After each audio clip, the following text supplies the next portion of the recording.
En el nombre del Padre, y del Hijo, y del Espíritu Santo. Amén.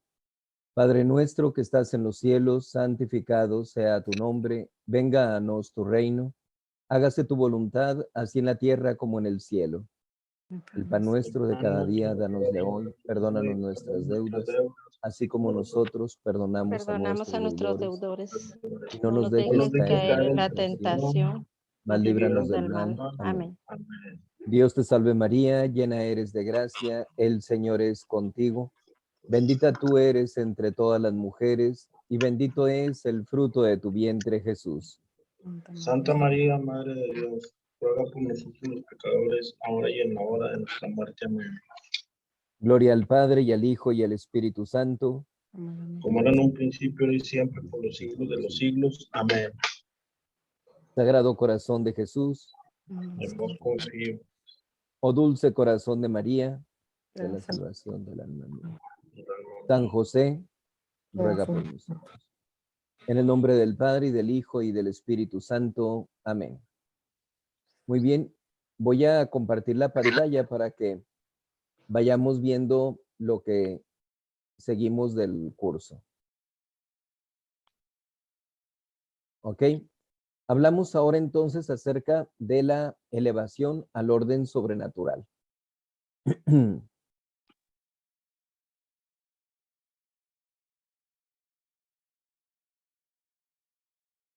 Decimos que se concedieron diversos dones a nuestros primeros padres.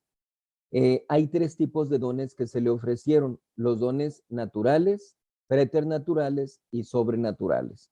Esos son los dones que tenían nuestros primeros padres al momento de ser creados.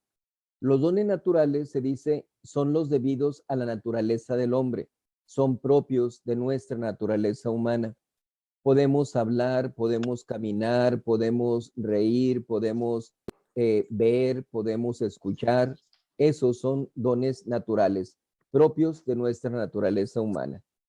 Los dones preternaturales, se dice, son los que están por encima de la naturaleza humana, pero no por encima de otras naturalezas creadas. Es decir, hay dones preternaturales que no son propios de la naturaleza humana, pero que los tienen los ángeles, por ejemplo. Entonces, son dones que los puede tener otra naturaleza, aun y cuando no sean propios de nuestra naturaleza humana.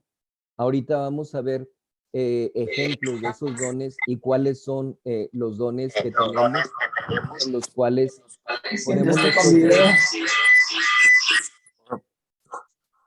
cuales podemos nosotros pues advertir claramente pues que no son dones propios nuestros, ¿verdad? Que no son dones que nosotros tenemos, sino que pues se le otorgaron a Adán y Eva, y a algunos santos, obviamente incluida la Santísima Virgen María, se le otorgaron esos dones preternaturales.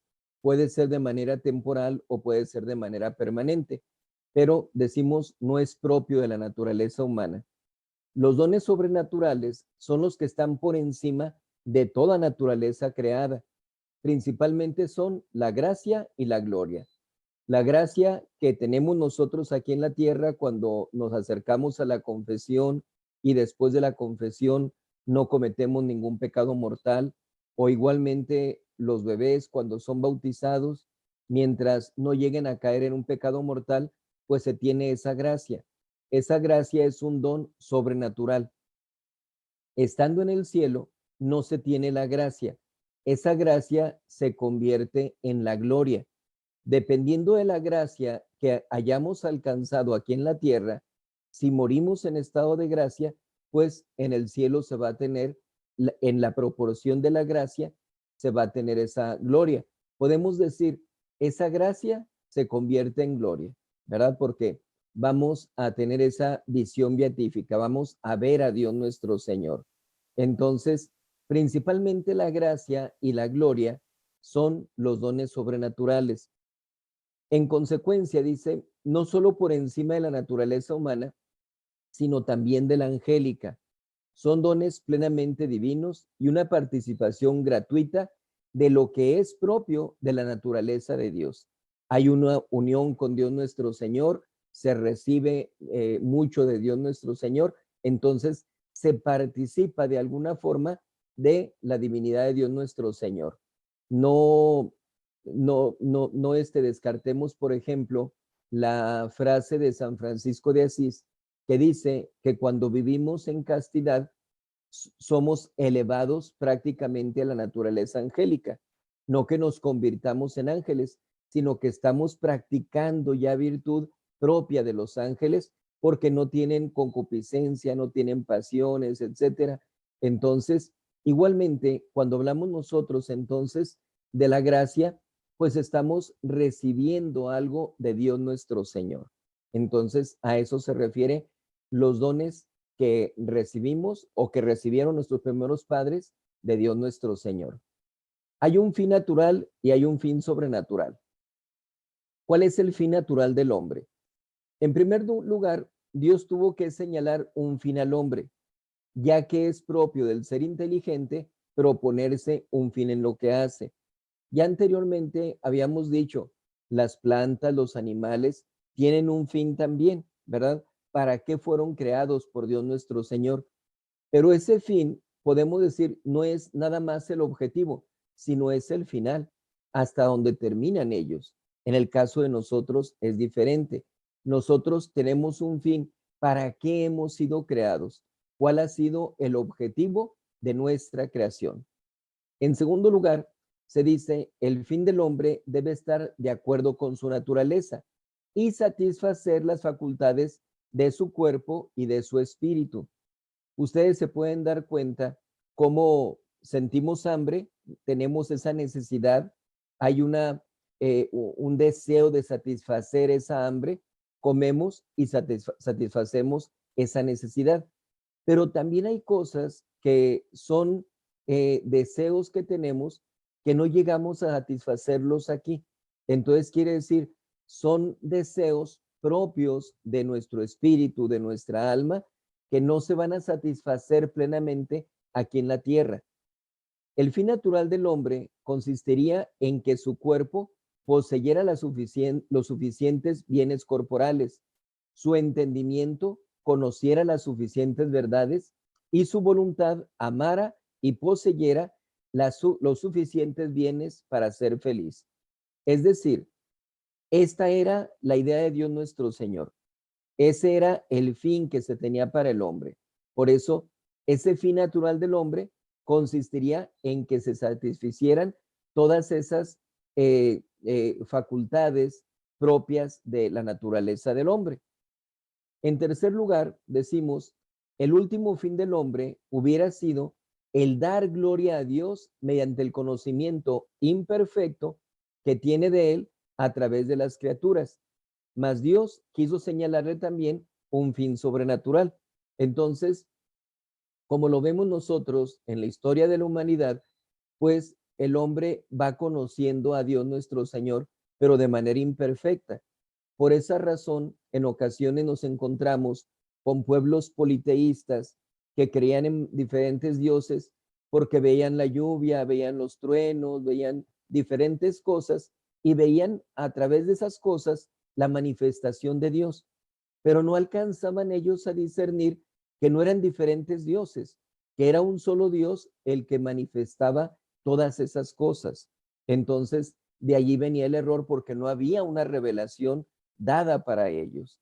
Entonces, aquí podemos nosotros ver cómo esos fines naturales que se tienen de parte del hombre, pues eran realmente lo que Dios nuestro Señor quería, ¿verdad? Naturalmente, esas cosas son las que hubieran tenido tranquilamente a lo largo de toda su vida nuestros primeros padres, Adán y Eva.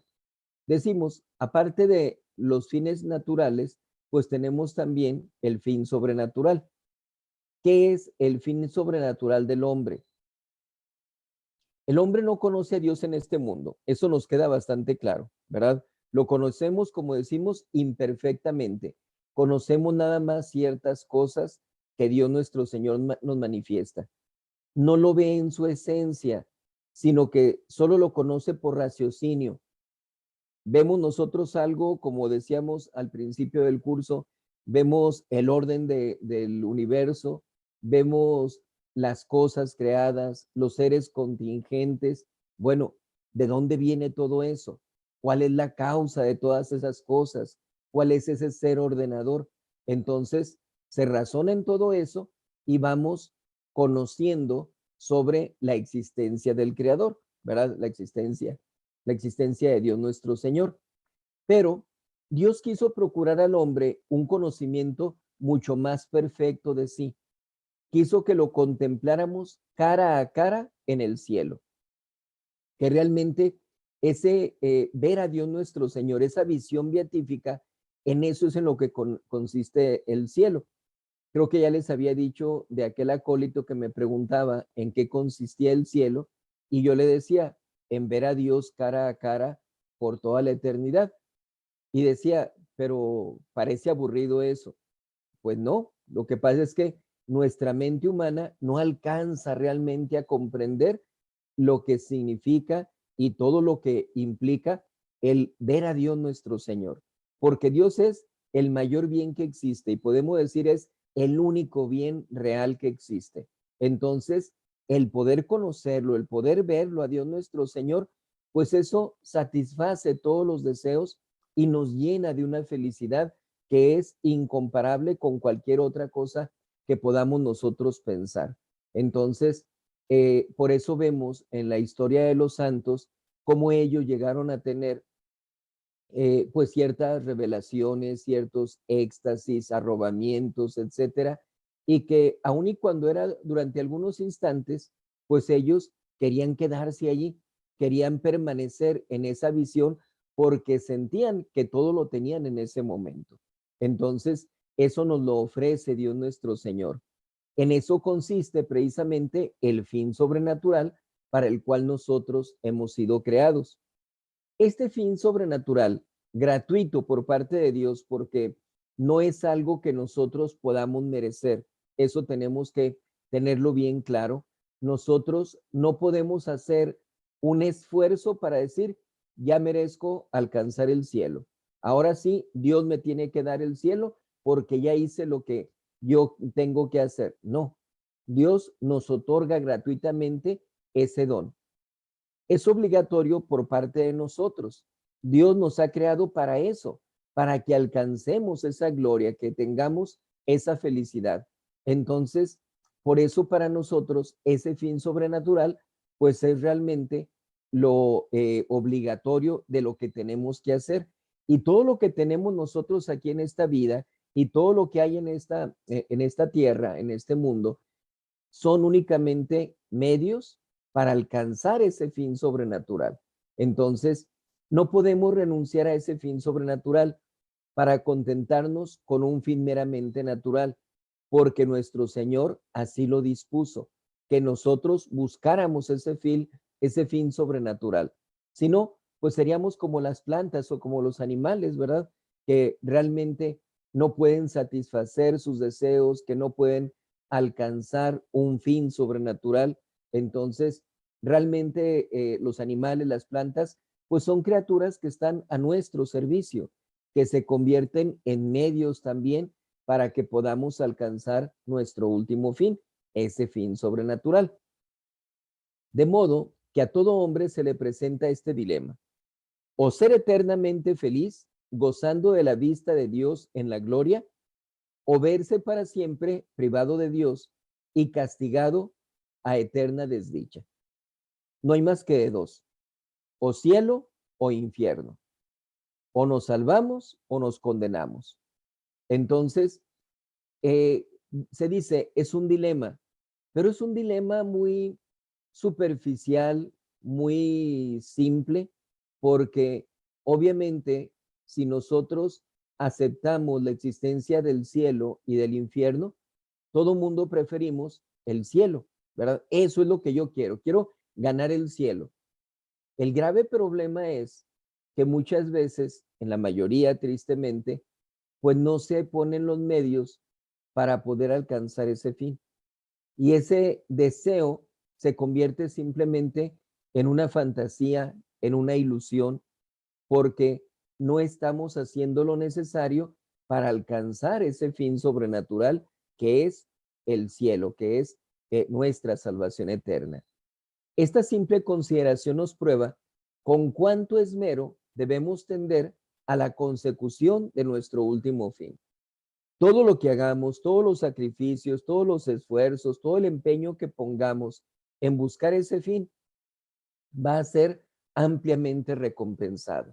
Entonces, debemos nosotros esmerarnos en hacer lo necesario para poder llegar a ese fin sobrenatural.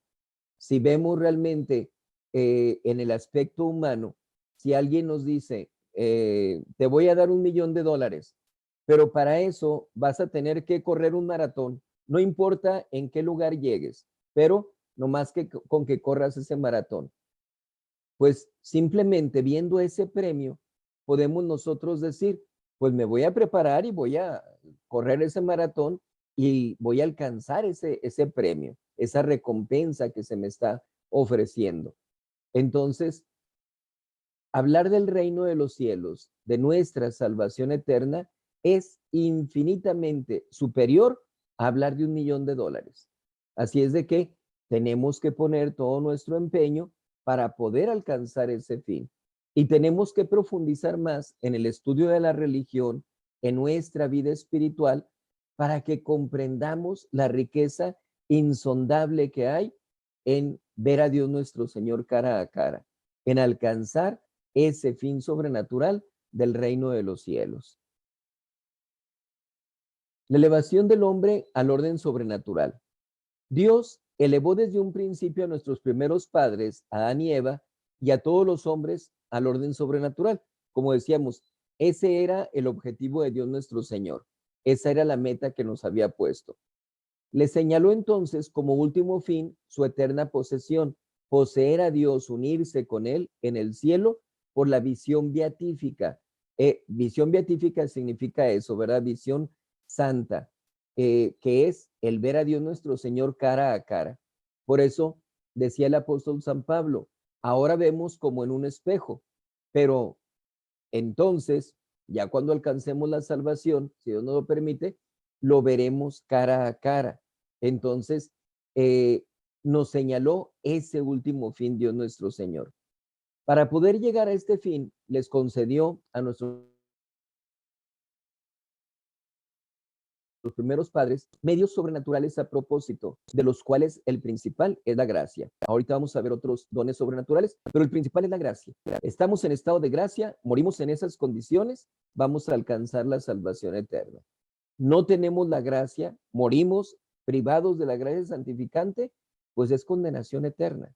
Entonces, ese fin sobrenatural de la gracia, perdón, ese medio sobrenatural que nos ha dado Dios nuestro Señor, ese don de la gracia, es esencial para poder alcanzar el fin sobrenatural, alcanzar el reino de los cielos. Los dones sobrenaturales son principalmente la gracia, las virtudes teologales, que son la fe, esperanza y caridad, y los dones del Espíritu Santo, sabiduría, entendimiento, consejo, fortaleza, ciencia, piedad y temor de Dios. Esos son básicamente los dones sobrenaturales. Basta por ahora que tengamos una noción clara de lo que es la gracia. Nos vamos a abocar a eso, que ya hablamos un poco al principio también. La gracia santificante es una participación de la naturaleza divina, como decíamos antes. Nos hace hijos adoptivos de Dios. Nuestro Señor Jesucristo es hijo de Dios por naturaleza, porque como decíamos la vez pasada, Dios Padre engendra a Dios Hijo. A nosotros no nos engendra, no participamos directamente de su naturaleza divina, sino que Dios nos crea. Y la participación que tenemos de su naturaleza es únicamente a través de la gracia. Por eso, nuestro Señor Jesucristo, por naturaleza, es hijo de Dios. Pero nosotros somos hijos adoptivos de Dios por la gracia. Y por esa gracia somos herederos de la gloria. Eso es lo que nos capacita, nos faculta para poder alcanzar esa gloria, alcanzar el reino de los cielos. Entonces, yo les insisto mucho en la cuestión de la gracia, que lo tenemos que conocer mucho, que tenemos que estar bien compenetrados de esta doctrina sobre la gracia, porque en la práctica, desgraciadamente, la gran mayoría de la gente no sabe lo que es la gracia. Y por eso hay muchas personas que viven en pecado mortal, que no asisten a misa, no se confiesan, no comulgan, viven en adulterio, por decir algo, etcétera.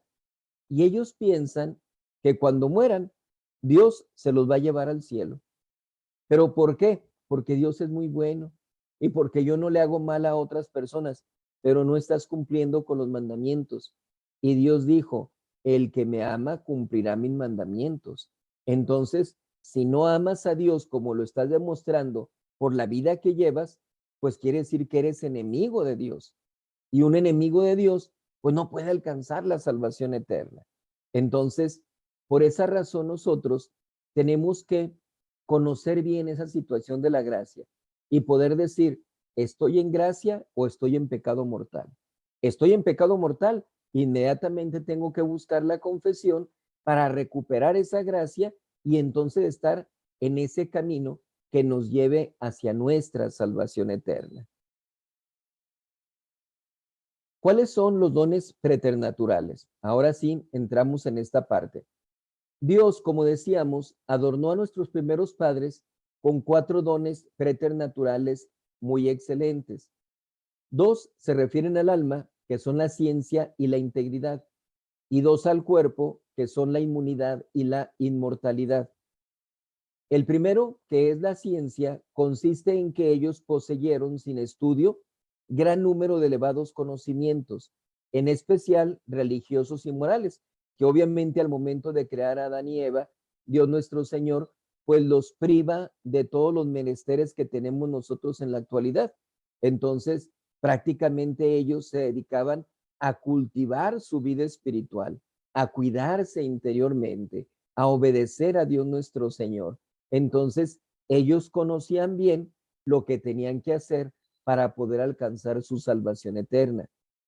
La integridad en el orden perfecto de toda su naturaleza.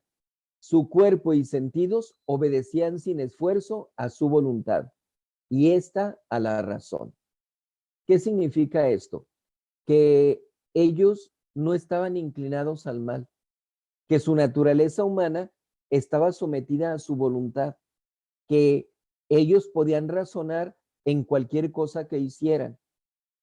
Por esa razón, el pecado que ellos cometen, el pecado original, pues es un pecado tan grave, porque realmente ellos estaban desobedeciendo sin ninguna ignorancia, conscientemente estaban desobedeciendo a Dios nuestro Señor. Y a pesar de que Dios les había advertido, cuando coman de este fruto, ciertamente morirán. Entonces, le hacen más caso al diablo y comen de ese fruto, conscientes plenamente de lo que estaban haciendo. Entonces, ellos tenían ese don de la integridad y tenían la facultad para poder abstenerse de caer en aquel pecado. Nosotros, por ejemplo, si lo vemos simplemente con propósitos, voy a bajar de peso, voy a aprender un idioma, voy a estudiar esta carrera, etcétera, no tenemos muchas veces la perseverancia para alcanzar esos fines. Con mayor razón nos llega a suceder en el plano sobrenatural. Voy a alejarme de esta ocasión de pecado, voy a dejar de cometer estas faltas, voy a actuar con caridad para con determinada persona, etcétera. Podemos tener una buena intención, un buen propósito, lo hacemos quizás un poco de tiempo y luego dejamos de hacerlo. ¿Por qué? Porque hay una inclinación hacia el mal, hay una inclinación hacia la vida más cómoda, hacia los placeres, hacia el pecado, y eso nos llega a ganar. Entonces nuestra voluntad se deja llevar por nuestra naturaleza humana. A diferencia, por ejemplo, vemos en el caso de nuestro Señor Jesucristo. Estando en el huerto de los olivos, él sentía cómo su naturaleza humana se revelaba ante todos los sufrimientos que iba a pasar en lo que era su pasión hasta su muerte. Y por eso decía allí en el huerto de los olivos, Padre, si es posible, haz que pase de mí este cáliz sin que yo lo beba. allí está mostrando cuál era su deseo, cuál era esa rebelión de su naturaleza humana. Pero complementa la oración diciendo, pero no se haga mi voluntad, sino la tuya. Entonces, ya de esa manera, nuestro Señor Jesucristo actúa voluntariamente, actúa racionalmente, se somete por completo a la voluntad de su Padre Celestial. Y es lo que podían hacer nuestros primeros padres. Y es lo que nosotros, con mayores esfuerzos, tenemos que hacer también. No porque tengamos el don de la integridad, sino porque tenemos que batallar en contra de nosotros mismos. Tenemos que, como hemos dicho antes, hacernos violencia. Tenemos que ir en contra de nuestras propias inclinaciones. Entonces, para nuestros primeros padres no había eso. No había una inclinación. Simplemente ellos, de manera racional, escogían, decidían lo que ellos querían, lo que ellos preferían. En tercer lugar, el don preternatural es la inmunidad. Este don consiste en que no estaban sometidos al dolor. La misma ley del trabajo era para ellos suave y deleitosa. Pudiera decir a alguien, es que ellos no trabajaban. Pues es que cualquier esfuerzo lo podemos considerar como un trabajo. Tenemos que comer, pues hay que agarrar la fruta de los árboles. Pues ya consiste en un trabajo, pero no sentían un cansancio, no era un sacrificio realizar eso, era algo suave y de alguna forma hasta deleitoso, porque pues también sabían que iban a recibir ese fruto. Entonces, decimos, aquí en cuanto a la inmunidad, no tenía ningún tipo de dolor. No había enfermedades, no había sufrimiento, no había problemas, no había adversidades, no había nada para ellos. Entonces, tenían ese don de la inmunidad. Y el cuarto don preternatural es la inmortalidad, que consiste en que no debían morir, sino que después de algún tiempo deberían ser trasladados al cielo sin pasar por la muerte. Algunos autores ponen una objeción a este don preternatural, que es un don preternatural que pudieron haber tenido nuestros primeros padres, pero que quizás no se los alcanzó a dar Dios nuestro Señor. ¿Por qué? Porque cuando Adán y Eva son expulsados del paraíso, dice Dios nuestro Señor que los va a expulsar para que no coman del fruto de la inmortalidad. Entonces, dicen los autores, si ya tenían el don de la inmortalidad, ¿para qué los aleja de ese árbol, de ese fruto, si realmente ya tenían la inmortalidad? Entonces, aparentemente, de acuerdo a esa cita del Génesis, parece ser que ellos no poseían todavía la inmortalidad, pero sí era el fin de Dios nuestro Señor, que ellos no tuvieran que padecer la muerte. ¿Por qué? Porque como se dice en las Sagradas Escrituras, la muerte es consecuencia del pecado y ellos no tenían entonces el pecado. Entonces, o Dios nuestro Señor ya les había dado ese don de la inmortalidad y al momento en que los expulsa del paraíso, les quita ese don y los aleja del árbol de la inmortalidad, o como dicen estos otros autores, realmente no tuvieron ese don de la inmortalidad, porque a final de cuentas en ese momento pues no lo necesitaban, ¿verdad? Ellos estaban sostenidos por Dios nuestro Señor. Entonces, ya hasta que ellos son expulsados del paraíso, pues se encuentran con que son mortales, perdón, que ellos ya pueden llegar a padecer la muerte, como sucede con el primer ser humano que muere, que es Abel, ¿verdad? Hijo de Adán y Eva. Entonces, decimos, aquí en este caso, son los dones preternaturales de los que se dotó a nuestros primeros padres. Vemos sobre la caída de Adán, el precepto que Dios le dio y la desobediencia de Adán y Eva. Dios colocó a nuestros primeros padres en un jardín hermosísimo que le llamamos paraíso terrenal, donde ellos gozaban de tranquila felicidad. Obviamente, si hablamos de paraíso terrenal, decimos es aquí en la tierra. Yo me he encontrado con protestantes que, negando la existencia del cielo, dicen, no, es que eso es nada más para ciertas personas. Y entonces el paraíso terrenal estaba en el cielo. Ah, caray, ¿y lo de terrenal entonces dónde quedaba? ¿Sí? No, no, no. El paraíso terrenal obviamente pues era aquí en la tierra. Y es donde los pone Dios nuestro Señor a nuestros primeros padres, gozando de una felicidad natural. Pero quiso poner a prueba su fidelidad, imponiéndoles un precepto: no comer de una fruta que se encontraba en medio del paraíso, amenazándolos, como decíamos antes, de muerte. En el momento en que coman de este fruto, ciertamente morirán. No se refería a la muerte física, o quizás, como decíamos, con los dones preternaturales, si ya tenían el don preternatural de la inmortalidad, quizás le estaba advirtiendo de eso. Se les va a quitar el don de la inmortalidad. O se refería a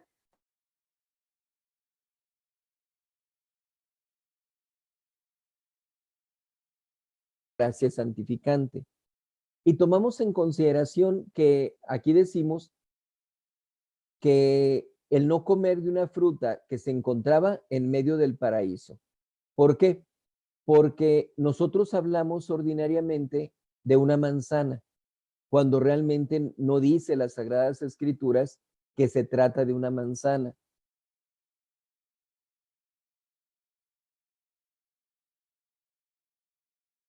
En lugar de traducir fruto, tradujeron manzana.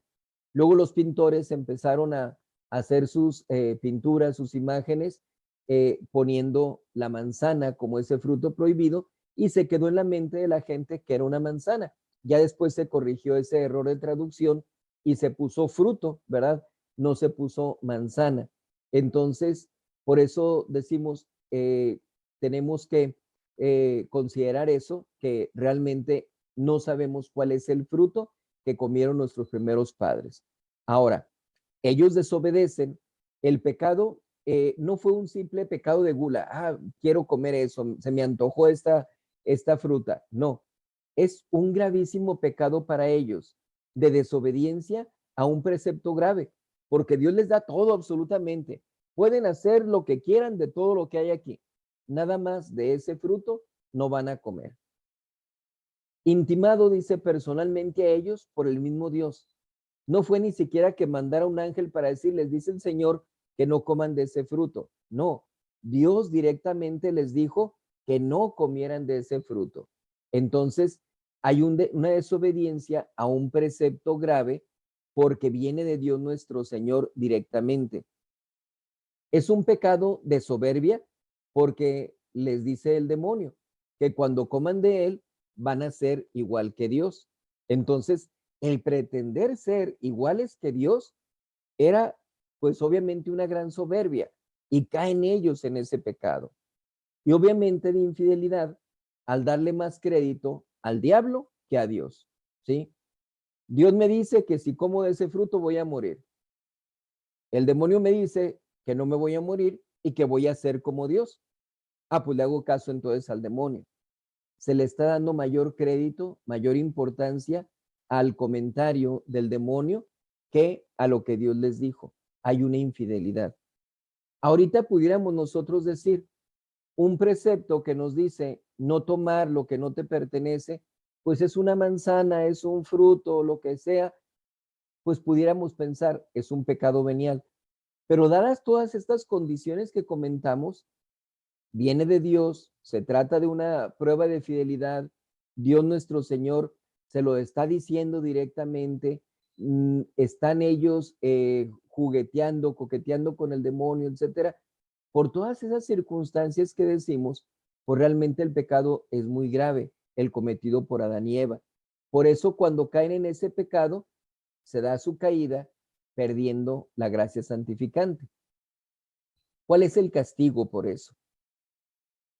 No solamente fueron arrojados, arrojados del paraíso, sino que también, en primer lugar, fueron privados de los dones sobrenaturales. Como decimos, se les quitó la gracia y con eso se les quita el derecho a alcanzar la gloria. Y quedaron esclavos del demonio, ¿sí? Ya a partir de ese momento, pues el demonio tiene mucha injerencia en lo que ellos hacen porque ya le habían obedecido, ya habían aceptado al demonio, prefiriéndolo por encima de Dios nuestro Señor y condenados a eterna perdición si Dios no los perdonaba. Entonces, aquí vemos nosotros cómo a través de esta situación de parte de Adán y Eva, pues ellos ya pierden la gracia santificante y no hay una forma en que puedan recuperar esa gracia, porque como hemos dicho, la gracia es un don gratuito, es un don que nosotros no podemos merecer, es un don que viene de la liberalidad de Dios nuestro Señor. Entonces, al perder la gracia santificante, sabemos nosotros de Adán que vive 930 años y pues él hace sus esfuerzos, se sacrifica, hace mortificaciones para reparar ese pecado, pero no lo logra porque Dios no le dijo, si tú haces estas cosas para reparar tu pecado, vas a alcanzar nuevamente la gracia. No. Entonces, no teniendo un medio para recuperar la gracia, por eso no podía alcanzar la gloria. En segundo lugar, fueron privados de los dones preternaturales. Así, en vez de ciencia, pues se vieron sometidos a la ignorancia. Ya tuvieron que ir aprendiendo conforme a la experiencia, pero no era un don que Dios nuestro Señor les dejara para que ellos conocieran todo lo necesario para su vida. En vez de la integridad, ese dominio de la voluntad sobre la naturaleza humana, sintieron el desorden de su naturaleza, que es a lo que llamamos la concupiscencia, la rebelión de la carne en contra del espíritu y la inclinación al mal por parte de la voluntad. En eso consiste la concupiscencia, en que hay la rebelión de la carne contra el espíritu. Quiero guardar ayuno este día que es viernes de Cuaresma. Híjole, es cuando más hambre siento. ¿Puedo yo pasarme toda la semana ayunando sin ningún objetivo? Simplemente me salgo a la carrera de la casa para ir al trabajo, para ir a la escuela, lo que ustedes quieran. Y ya me fui sin desayunar. Ya ando ocupado en mis cosas y no me acuerdo de que no he comido.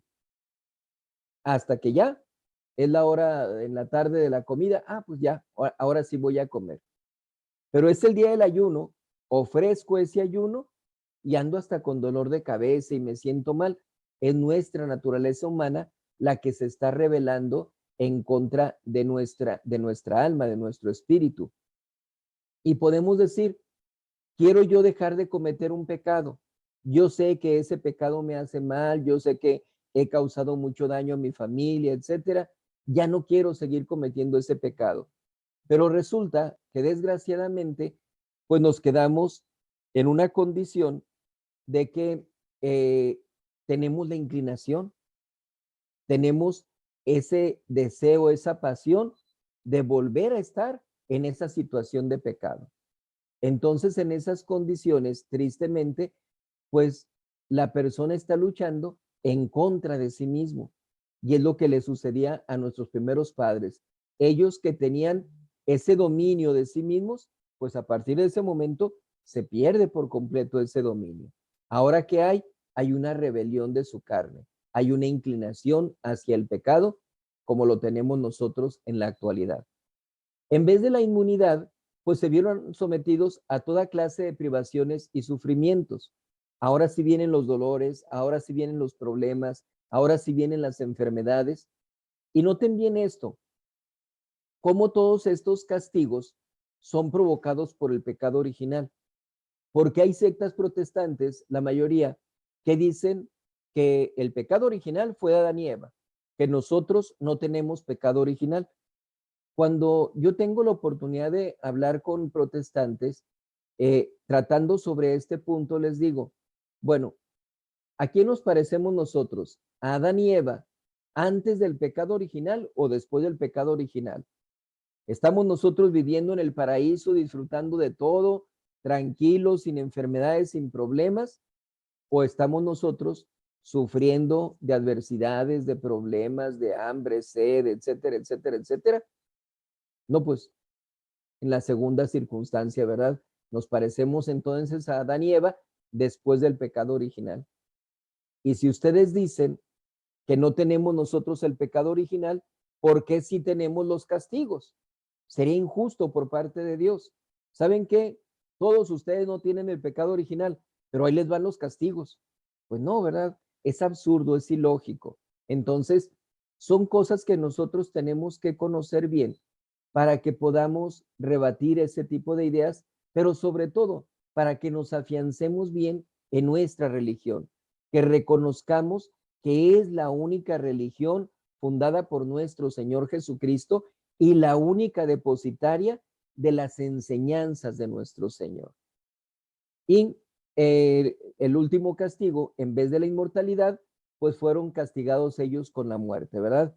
Ya o les quito el don de la inmortalidad o ya no van a ser inmortales, como quiera que sea, pero ya van a tener ese sufrimiento de la muerte, van a tener ese padecimiento. Si vemos nosotros en el caso de nuestro Señor Jesucristo, es un acto de la bondad, del amor de Dios nuestro Señor, de su misericordia, porque Dios determinó salvar a la humanidad enviando a nuestro Señor Jesucristo, que es la segunda persona de la Santísima Trinidad, al Hijo, y este Hijo, engendrado del Padre, es el que es concebido por obra del Espíritu Santo en el vientre virginal de María Santísima. A partir del momento de su concepción, toma nuestra naturaleza humana. Y ya lo había comentado antes, es algo que a mí me llama mucho la atención, me gusta mucho recalcarlo. Toda la naturaleza humana de nuestro Señor Jesucristo proviene de la Santísima Virgen María, porque no hay otro hombre que tenga intervención para la concepción de nuestro Señor Jesucristo.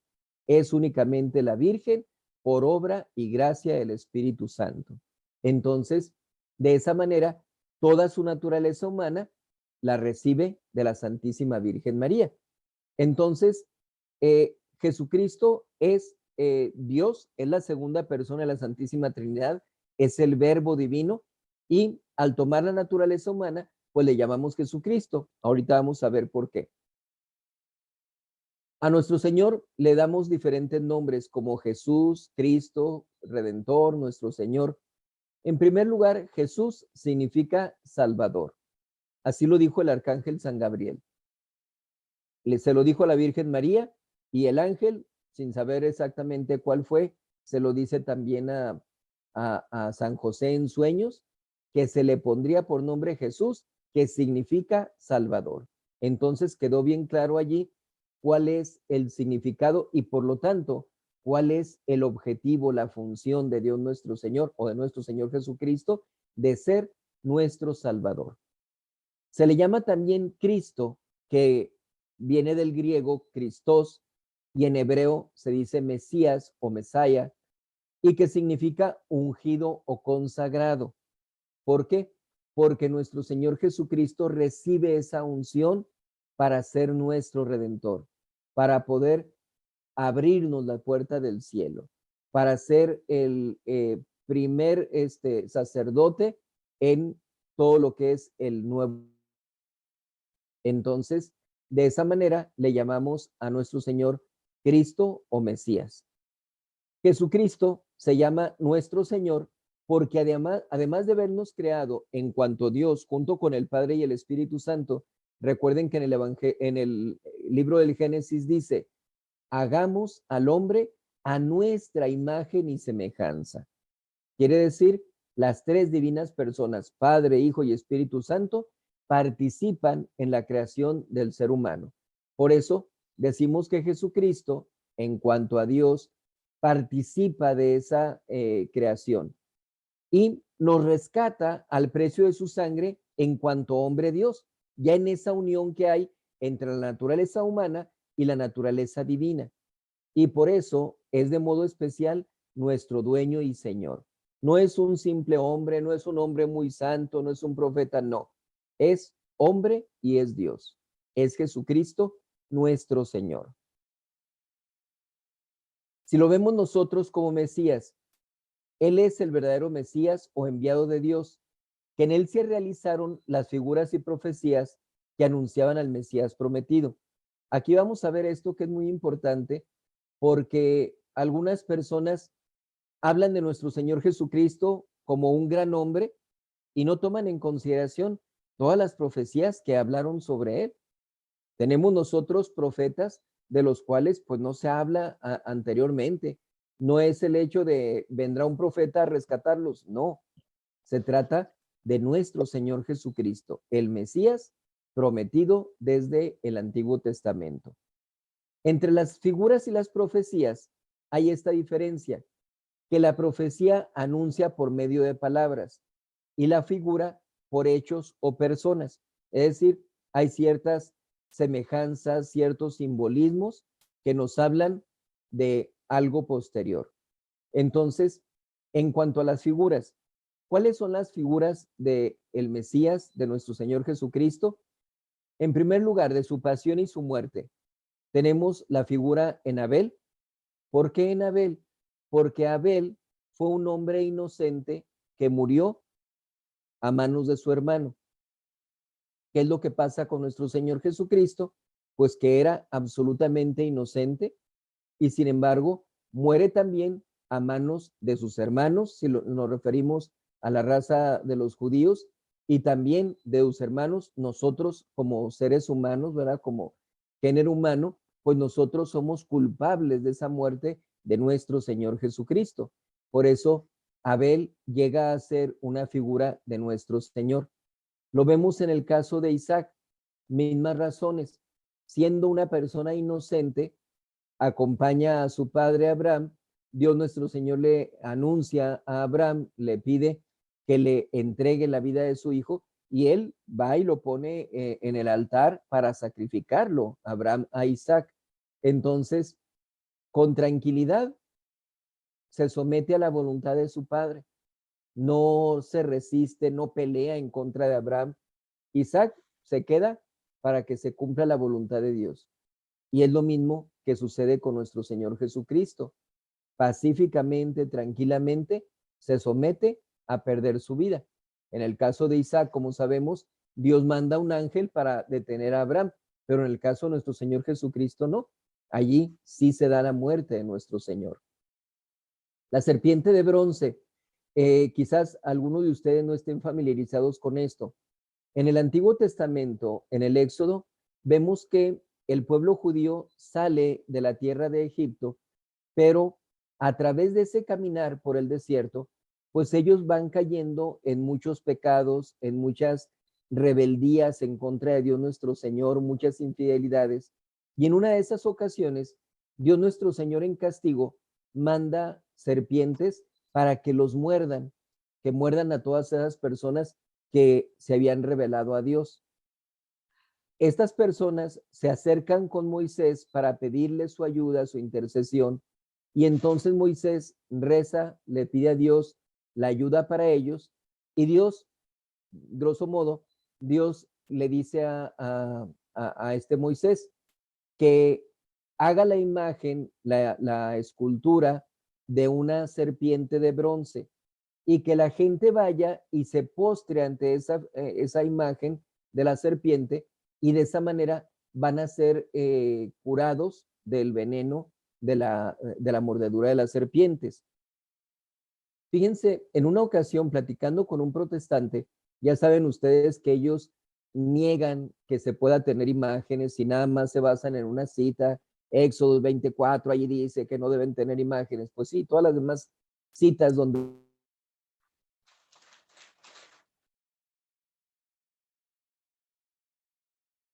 y yo les decía, tan sencillo a ese protestante como la serpiente de bronce.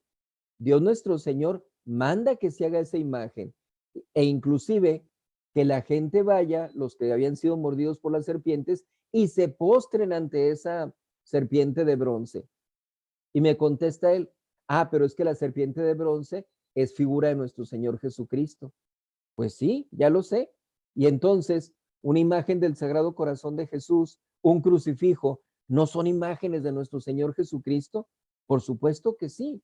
Entonces, y con mayor razón, ¿verdad? Porque ya no son figuras, es la imagen misma de nuestro Señor Jesucristo.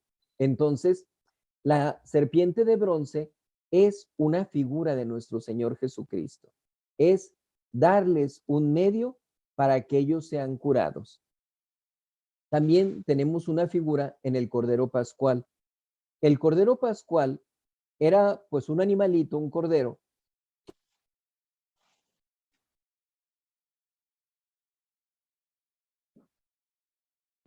Este cordero va a ser destinado para la cena pascual. Entonces, no podían romper ninguno de sus huesos, etcétera. Entonces, era limpio completamente. Y también de manera tranquila se somete el cordero para ser sacrificado en esa cena pascual. Por eso el Cordero Pascual es una figura de nuestro Señor Jesucristo, porque es inmaculado, porque no tiene ninguna mancha, no hay ni sombra de pecado en nuestro Señor Jesucristo. Y entonces Él es llevado al matar por nosotros. Por eso vemos en algunas casullas, en algunos frontales, en los altares, vemos la imagen de un corderito, porque es figura de nuestro Señor Jesucristo. Por otra parte, de la resurrección de nuestro Señor Jesucristo, tenemos la figura en Jonás.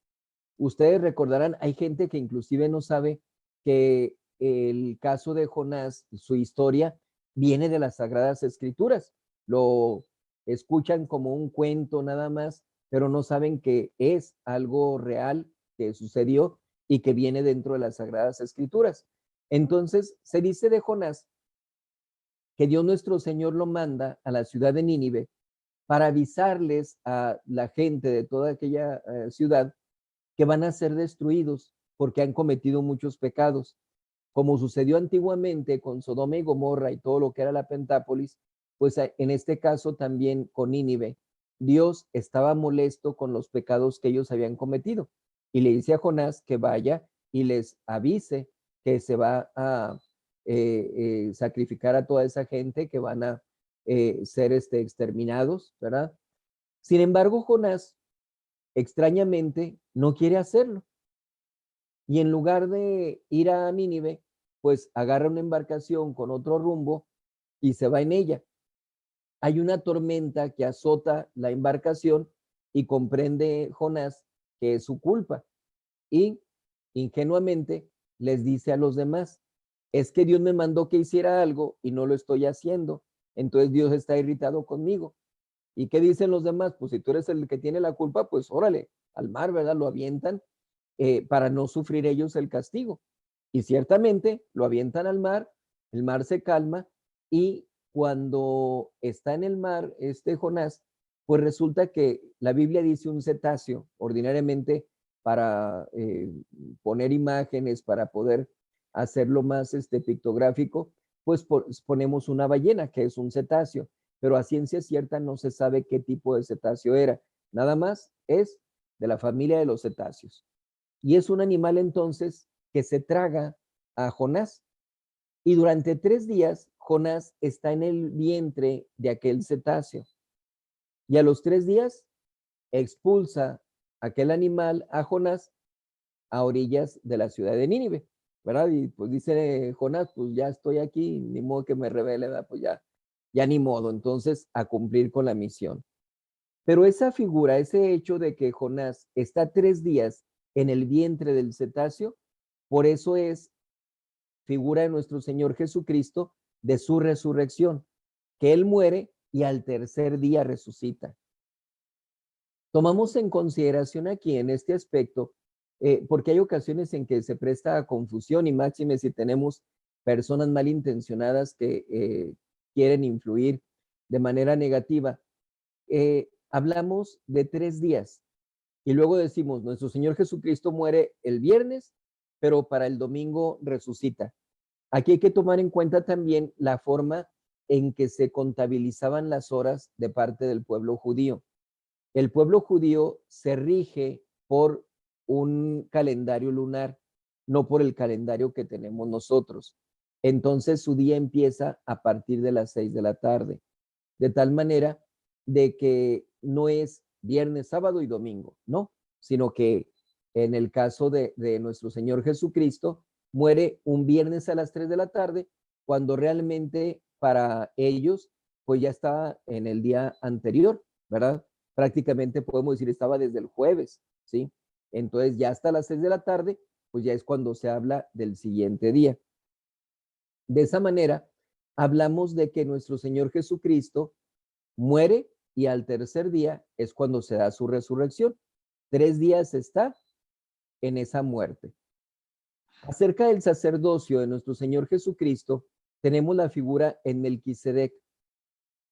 Melquisedec es un sacerdote del Antiguo Testamento que en una ocasión se junta con Abraham en una batalla que tiene en contra de ciertos enemigos.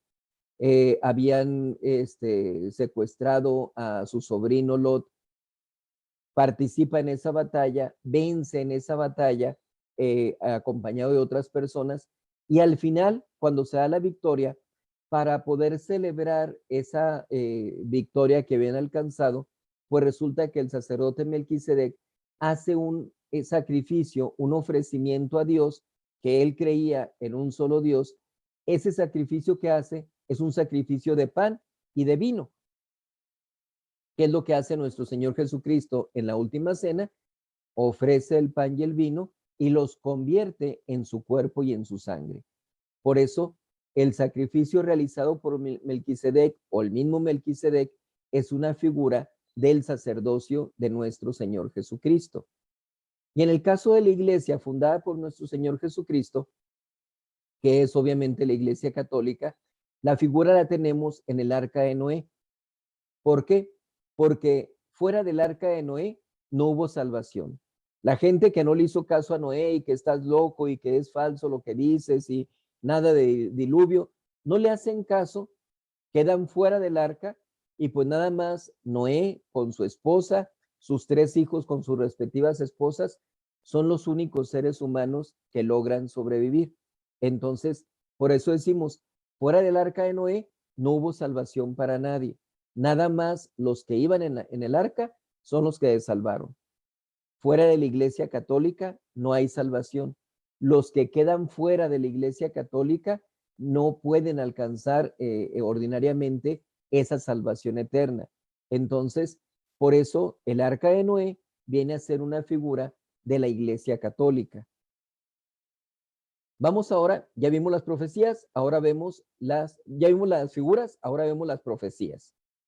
Las profecías anunciaron el tiempo en que aparecería, las principales circunstancias, su nacimiento, vida, pasión y muerte, su resurrección, ascensión y la fundación de su iglesia. Todo eso lo encontramos en las profecías, que estas profecías vienen del Antiguo Testamento, siglos antes de la venida de nuestro Señor Jesucristo. Yo particularmente les recomiendo el libro de Isaías, profeta, porque ese libro está considerado como el protoevangelio, es decir, el primer evangelio. Un evangelio escrito siglos antes de la venida de nuestro Señor Jesucristo. Antes de que nuestro Señor Jesucristo naciera, el profeta Isaías ya hablaba de muchas circunstancias sobre nuestro Señor Jesucristo, como lo vamos a ver ahorita. Entonces, es un buen libro para leer y para que vayan ustedes comparando las cosas que suceden con nuestro Señor Jesucristo a la lectura del libro de Isaías. Pero hay otros libros también, siglos antes escritos, que tienen profecías sobre ciertos aspectos de nuestro Señor.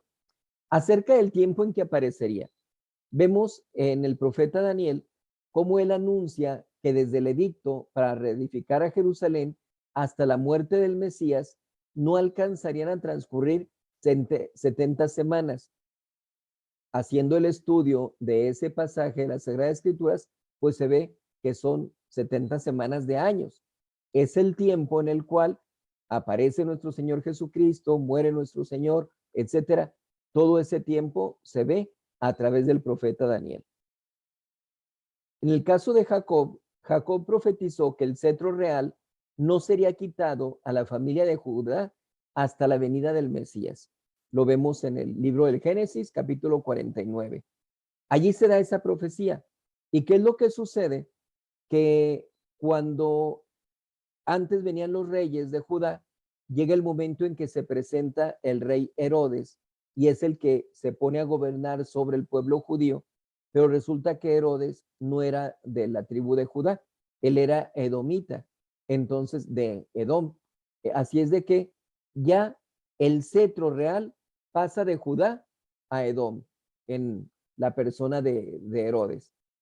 Es entonces el momento en que se da el nacimiento de nuestro Señor Jesucristo.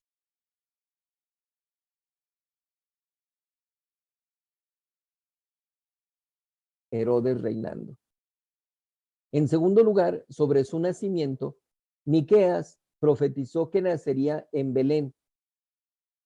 Él habla acerca de la tierra de Belén y vemos que cuando los reyes magos se acercaron con Herodes para preguntar, él manda a sus sacerdotes que revisen a ver dónde tiene que nacer y ellos le dicen, tiene que nacer en Belén.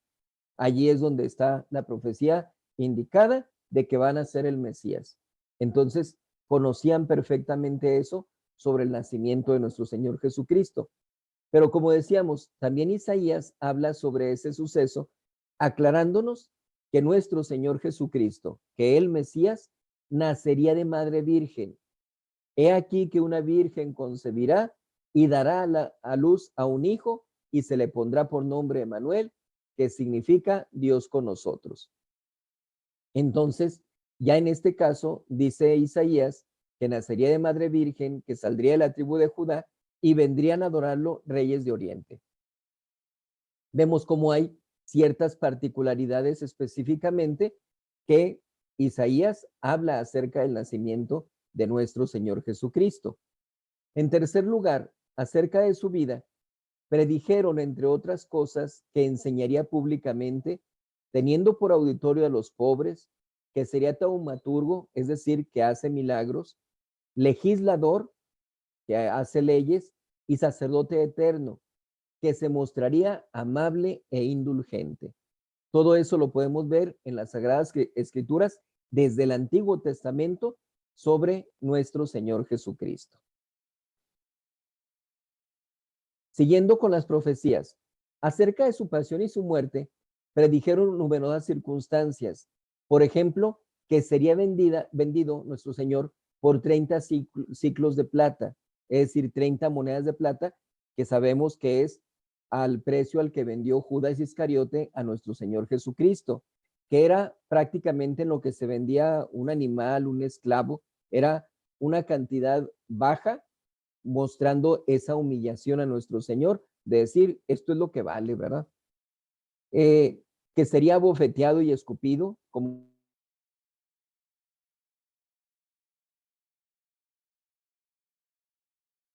aquellos soldados se los entrega Pilatos, que no quería dar la sentencia de muerte, dice, pues que lo maltraten y luego a ver si se conduele la gente.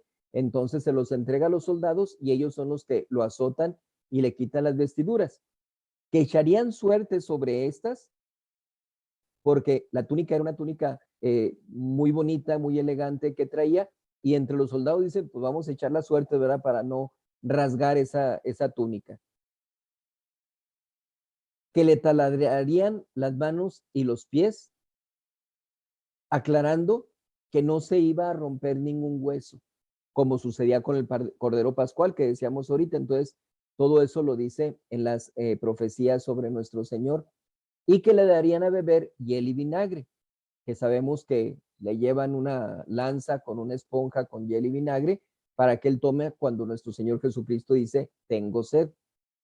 Acerca de su resurrección y ascensión, el profeta David en sus salmos predijo que Jesucristo no experimentaría la corrupción del sepulcro y que subiría a los cielos.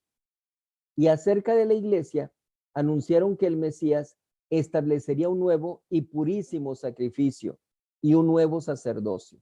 Entonces, establece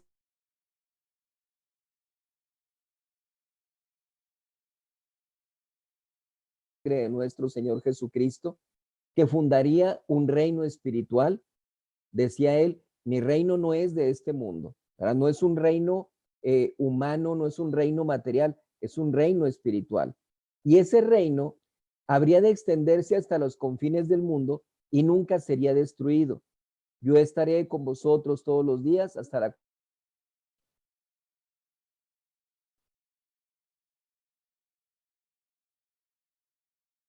consumación de los siglos. Entonces, todo eso, el Testamento ya se hablaba sobre eso, ya existían esas profecías.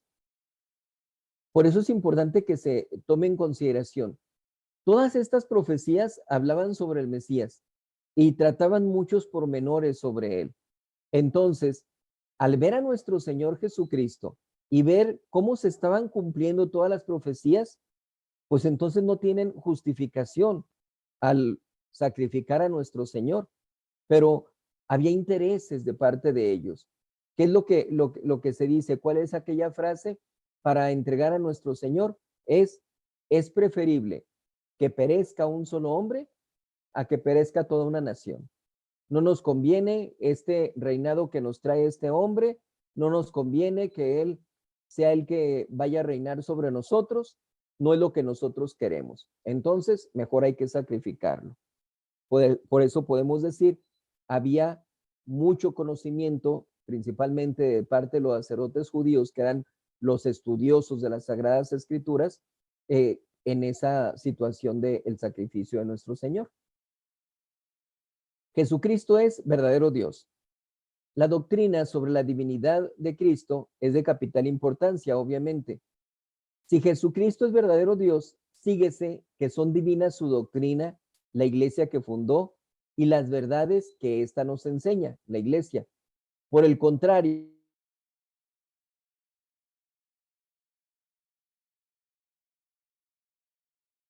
enseñado al presentarse como Dios. Por eso San Pablo dice que si nuestro Señor Jesucristo no hubiera resucitado, vana sería su fe. ¿Por qué? Porque estarían creyendo en un hombre simplemente. Pero al momento en que Jesucristo resucita, pues les queda bien claro, no se trata de cualquier hombre, se trata de Dios. Se dieron diferentes resurrecciones, incluso en el Antiguo Testamento, pero fueron resurrecciones circunstanciales de ciertas personas y que posteriormente obviamente murieron. Entonces, todos ellos fueron resucitados por obra de Dios nuestro Señor. Pero en el caso de nuestro Señor Jesucristo, no es que Él hubiera muerto y alguien llegara y dijera, yo lo voy a resucitar. No, Él por su propia voluntad, por su propio poder, resucita. Entonces, de esa manera, demuestra que Él es Dios. Y máxime que ya con anterioridad, Él había predicho sobre su resurrección. ¿Cuáles son las pruebas que tenemos entonces sobre la divinidad de nuestro Señor Jesucristo? Las profecías realizadas en él que lo señalaban como Dios. Entonces, ya las profecías se adecuaban perfectamente a nuestro Señor Jesucristo. Los milagros obrados en confirmación de su divinidad. Nuestro Señor Jesucristo no se ponía en oración y voy a realizar este milagro porque Dios me lo concede. No, no, no. Él mismo lo hacía. Entonces, directamente estaba obrando los milagros. Él mismo afirma que es Dios. Cuando, por ejemplo, Anás, que era el sumo sacerdote, le pregunta si él es el Hijo de Dios, nuestro Señor Jesucristo lo afirma categóricamente. Y dice, y aún más, me verán venir sobre las nubes del cielo con gran poder y majestad. Por eso se rasgó sus vestiduras aquel hombre y lo hicieron todos los demás siguiéndole, mostrando como que era inconcebible para ellos. ¿Cómo dices? ¿Cómo te atribuyes eso? Cuando van a querer apedrear a nuestro Señor Jesucristo, nuestro Señor Jesucristo les había hablado acerca de Abraham y les dice que, que Abraham se gozó en su venida. Pero ¿cómo? Si no tiene ni 50 años y has visto a Abraham, y dice nuestro Señor Jesucristo, en verdad les digo que antes de que Abraham existiera, yo soy, yo existo. Entonces, vemos cómo habla de esa eternidad y el eterno solamente Dios. Así es de que está él mismo afirmando ser Dios. La afirmación de su Padre Celestial. También Dios Padre dice, este es mi Hijo muy amado. Entonces, no dice, todos ustedes son mis hijos. No, este es mi Hijo muy amado. ¿Por qué? Porque, como decíamos, hay una filiación por naturaleza en el caso de nuestro Señor Jesucristo hacia el Padre Celestial. También reconocemos su divinidad por la santidad de su vida y de su doctrina. Nos hemos encontrado con muchas personas muy buenas en toda la historia de la humanidad, pero nadie con una santidad de vida como la de nuestro Señor Jesucristo, ni con una doctrina tan santa. Por eso, de las características de la Iglesia Católica es una santa, católica y apostólica. Decimos con eso que es santa porque su fundador es santo y porque la doctrina es santa y porque da lugar a santos únicamente dentro de la Iglesia Católica. Y con esa santidad de vida y de doctrina, pues nuestro Señor Jesucristo demuestra que no es como cualquier otro hombre, porque Él es verdaderamente Dios. Y la afirmación de los apóstoles y de la Iglesia, que lo vamos a ver cómo ellos también afirman sobre la divinidad de nuestro Señor Jesucristo. Las profecías que, como hemos visto, se cumplieron en Cristo, lo designaban no solo como Mesías, sino también como verdadero Dios. Le daban nombres que solo a Dios pueden aplicarse. Isaías dice, el mismo Dios vendrá en persona y os salvará. No dice un enviado de Dios, no dice siquiera el Hijo de Dios, sino el mismo Dios vendrá en persona y os salvará. Del capítulo 35 del profeta Isaías. Y en otro lugar dice, he aquí que una virgen dará a luz un hijo y su nombre será Emmanuel, esto es Dios con nosotros. Dios con nosotros. Naturaleza divina y naturaleza humana unidas en nuestro Señor Jesucristo. No nos confundamos, aquí se trata de una profecía, no se refiere a que va a ser el nombre que le van a dar, diríamos nosotros ahora un nombre de pila, no es el nombre de la circuncisión, sino es el significado que tiene.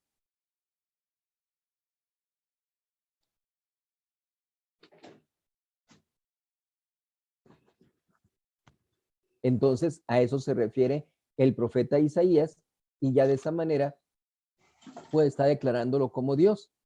El mismo Jesucristo hizo numerosas profecías acerca de su persona, de los apóstoles, de su iglesia y de otros varios acontecimientos que dan mayor peso a este argumento.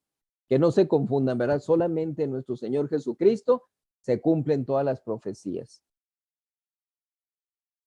En cuanto a los milagros prueban no solamente que es Mesías, sino también su divinidad. Cristo, como decíamos, los hizo en su propio nombre, en tanto que los demás los hicieron en nombre de Dios. Vemos nosotros cómo Elías y Eliseo realizan resurrecciones de un hijo, un niño o joven, como se ve en las Sagradas Escrituras, pero cuando aquella mujer le pide a cada uno de ellos en circunstancias diferentes, ¿verdad? Son dos episodios distintos, pero es semejante, cómo se le pide al profeta por la vida de su hijo. Y entonces el profeta va a la casa, se encierra, se pone en oración, pidiéndole a Dios que le ayude a aquella mujer para recuperar la vida de su hijo. Y entonces resucita el hijo, lo toma al hijo y se lo entrega a su madre. Pero está intercediendo, está rezando para que Dios realice el milagro. Si comparamos eso con el pasaje de la viuda de Naín, una mujer viuda que muere también su hijo, va con el cortejo, va llorando, y dice que nuestro Señor Jesucristo se encuentra con aquel cortejo y es movido a compasión por la mujer al verla llorar. Entonces les dice a la gente que se detengan, se acerca al féretro y le dice, joven, digo al féretro, a nuestra forma de pensar de actual, sabemos que en aquel entonces no había ataúdes, ¿verdad? Como se tiene en la actualidad. Pero se presenta ante el joven muerto y le dice, joven, yo a ti te digo, levántate. No se pone a rezar, Señor, mira, esta mujer. No, no, no. Joven, yo a ti te digo, levántate. Entonces, en su propio nombre, en primera persona, está realizando ese milagro. Y aparte, comunica a sus discípulos el poder de hacer milagros en su nombre. Entonces, les dice que van a agarrar serpientes, que los va a morder y que no van a morir ellos con esas cosas, etcétera, que van a expulsar demonios. Todo eso vemos en el capítulo 6 de el evangelista San Marcos. Entonces, no es propiamente que ellos llegaran a hacer milagros en primera persona, sino en el nombre de Dios. Dios nuestro Señor los toma a ellos como instrumentos para obrar todos esos milagros. Y él hizo milagros en confirmación de su divinidad, ¿verdad? Entonces, todo eso nos muestra que estos milagros demuestran que nuestro Señor Jesucristo está actuando primeramente en primera persona y muestran esos milagros su divinidad. Nadie más puede hacer eso.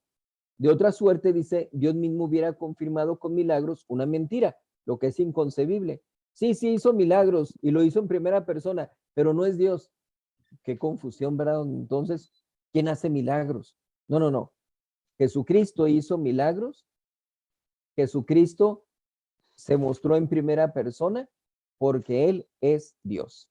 Entonces, no nos queda lugar a confusión sobre eso. Vemos el testimonio del mismo Jesucristo nuestro Señor. Él se atribuye perfecciones y poderes que solo Dios tiene, como la eternidad, la creación, el poder de perdonar los pecados.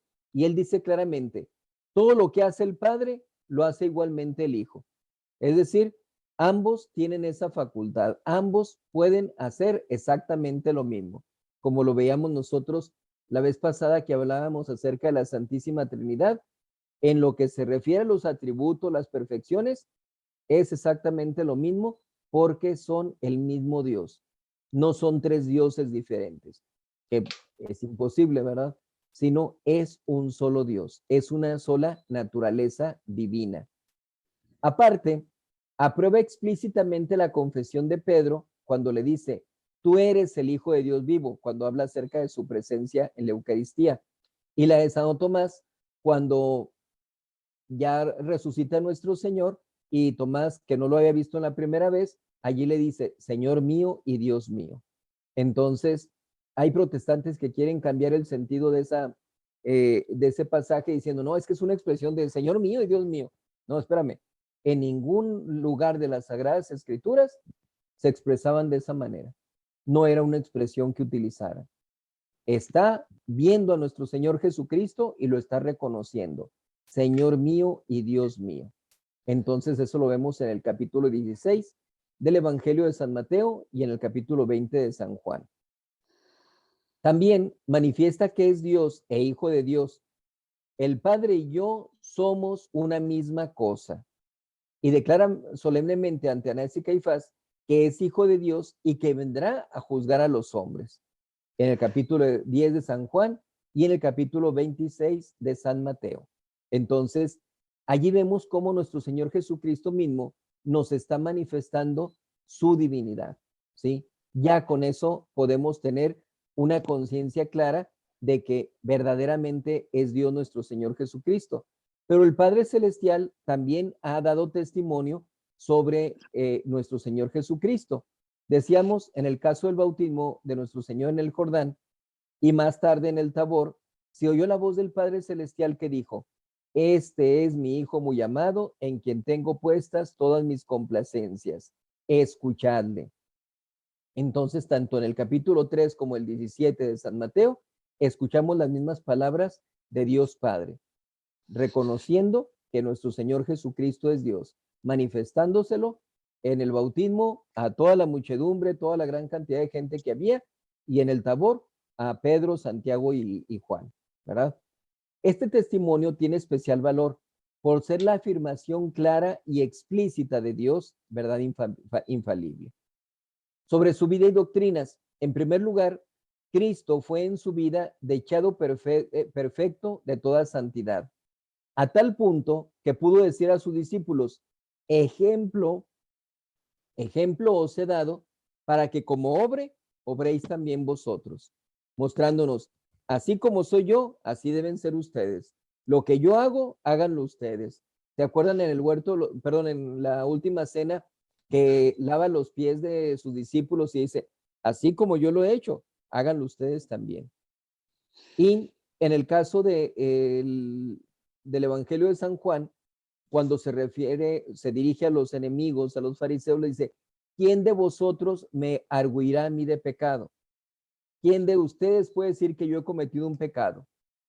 Entonces estaba mostrando que no había ningún pecado en él, absolutamente. Entonces, aquella gente no podía decirle, es que nosotros encontramos haciendo esto. No, no había absolutamente ningún caso de pecado de parte de nuestro Señor Jesucristo. Y obviamente su doctrina está llena de sabiduría y santidad. Ha dado lugar a enciclopedias, a muchos libros, muchos estudios y todavía hasta en la actualidad no se llega a interpretar toda la doctrina de nuestro Señor Jesucristo. Vemos en el caso de los apóstoles y la iglesia. Los apóstoles dieron fe de la divinidad de Jesucristo y son especialmente elocuentes los testimonios explícitos y numerosos de San Juan y San Pablo. Sabemos, dice San Juan, que vino el Hijo de Dios. Este es el verdadero Dios y la verdad eterna. Este es el verdadero Dios. Hay sectas como los testigos de Jehová que dicen, no, era hijo de Dios, pero no era Dios. No, no, aquí lo dice claramente. Este es el verdadero Dios y la verdad eterna. Y San Pablo dice, Jesucristo, teniendo naturaleza de Dios, nos por usurpación se hizo igual a Dios. Entonces, tiene la misma naturaleza. Es el mismo Dios, como lo hemos visto en la clase pasada. Este testimonio tiene especial valor, pues los apóstoles no solo conocieron de cerca a Cristo, sino que confirmaron sus enseñanzas con numerosos milagros y con el mismo martirio. Decía Flavio Josefo, yo creo en el testimonio de aquellos que están dispuestos a entregar su vida por lo que creen. ¿Cómo pueden morir por algo en lo que no creen? Entonces, ellos mueren para poder confirmar que nuestro Señor Jesucristo es Dios. La Iglesia Católica, por su parte, siempre ha enseñado que Jesucristo es Hijo de Dios por naturaleza y verdadero Dios. Y sobre esta creencia ha descansado inconmoviblemente su doctrina. Es decir, estamos allí afirmando absolutamente que nuestro Señor Jesucristo es verdaderamente Dios.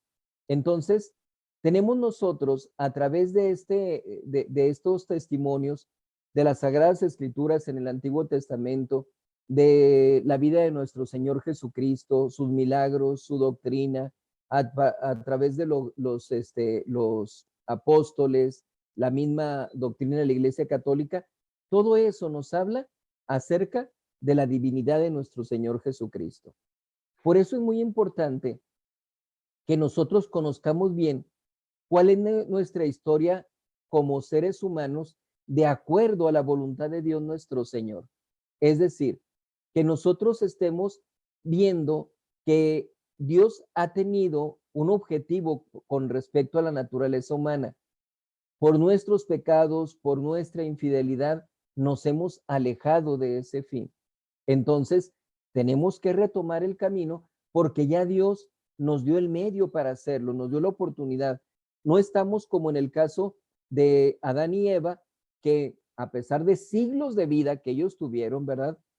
No tuvieron oportunidad de alcanzar inmediatamente el cielo después de su muerte. Por eso cuando ellos mueren, se van a lo que conocemos como limbo, seno de Abraham o infierno de los justos. Por eso en el credo dice que nuestro Señor Jesucristo descendió a los infiernos, porque bajó a ese lugar para avisarles a los que estaban allí, hablar de Adán, hablar de Job, Jacob, Abraham, Noé, Lot, etcétera, todos aquellos que habían sido personas justas, pero que por no tener la gracia santificante, no podían aspirar al reino de los cielos todavía.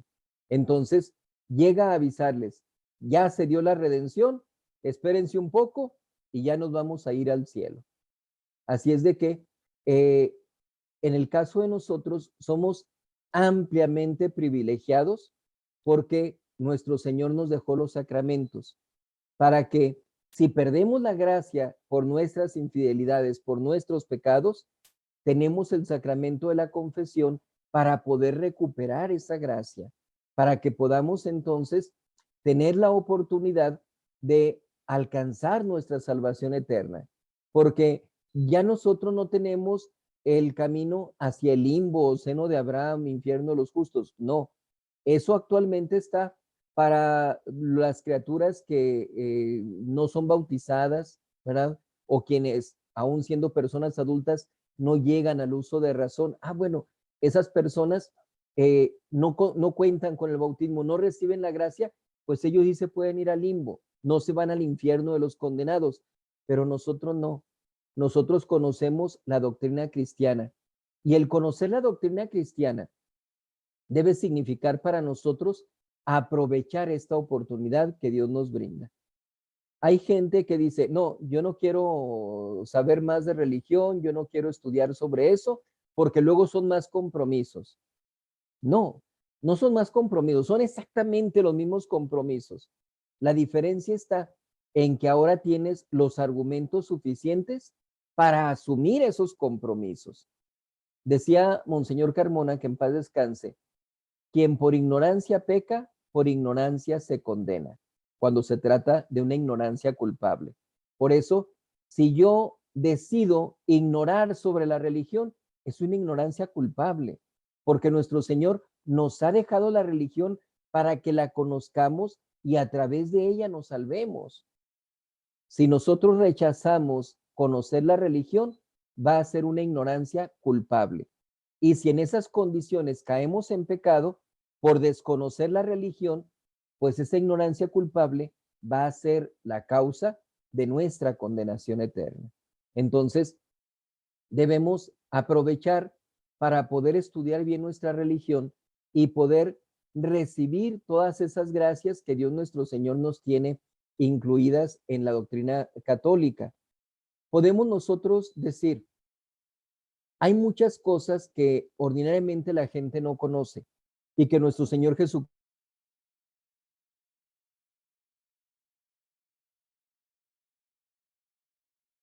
conoce, pero hay personas, por ejemplo, que no aceptan el sacramento de la extrema unción. ¿Por qué? Porque no, pues, ¿para qué? Ya cuando se muera le digo al padre, o no me interesa si viene el padre o no viene el padre, ¿verdad? Ya con que le celebren una misa y con eso.